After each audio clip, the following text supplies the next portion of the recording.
12 ॾींहं क़तल थी वियल नौजवान पोलियो वर्कर अफ़ज़ल अहमद जत जी पुलिस पारां जांच तेज़ कई वई आहे। पुलिस पेरनि जी निशानदगी ते 6 ॼणनि खे गिरफ़्तार करे वरितो। जांच में पेरा भेटी कराई वई, जंहिंमें 597 माण्हू पेरा भेटिया।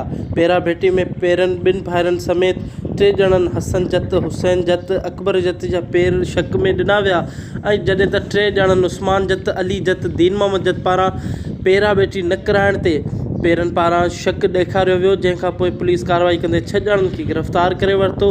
ॿिए तरफ़ SSP सिजावल सुहाई अज़ीज़ जाइ वारदात ते पहुची वारसनि खां तफ़सील वरिता ऐं SHO जाती गुल मोहम्मद कात्यार खे जल्द क़ातिल गिरफ़्तार करण जो हुकुम ॾिनो। ॿिए तरफ़ SHO जाती राब्ते करण ते ॿुधायो त अफ़ज़ल अहमद जत जे क़त्ल में अहम अकबराई थी चुकी आहे, तमामु जल्द हक़ीक़त खे साम्हूं आणिबो। ॿिए तरफ़ क़त्ल थी वियल पोलियो वर्कर नौजवान अफ़ज़ल अहमद जत जे वालिद समाजी अॻवान अहमद जत सहाफ़ियुनि सां ॻाल्हाईंदे चयो त मूं अल्लाह ते फ़ैसिलो छॾे ॾिनो आहे। SHO जाती गुल मोहम्मद कात्यार पंहिंजा फ़र्ज़ हक़ीक़ी नमूने सां अदा कंदे हिन नतीजे ताईं पहुतो आहे। अल्लाह खां पोइ इहा ई उमेद आहे त असांखे इंसाफ़ ज़रूरु मिलंदो। ख़लील अहमद समेजो, राज TV जाती।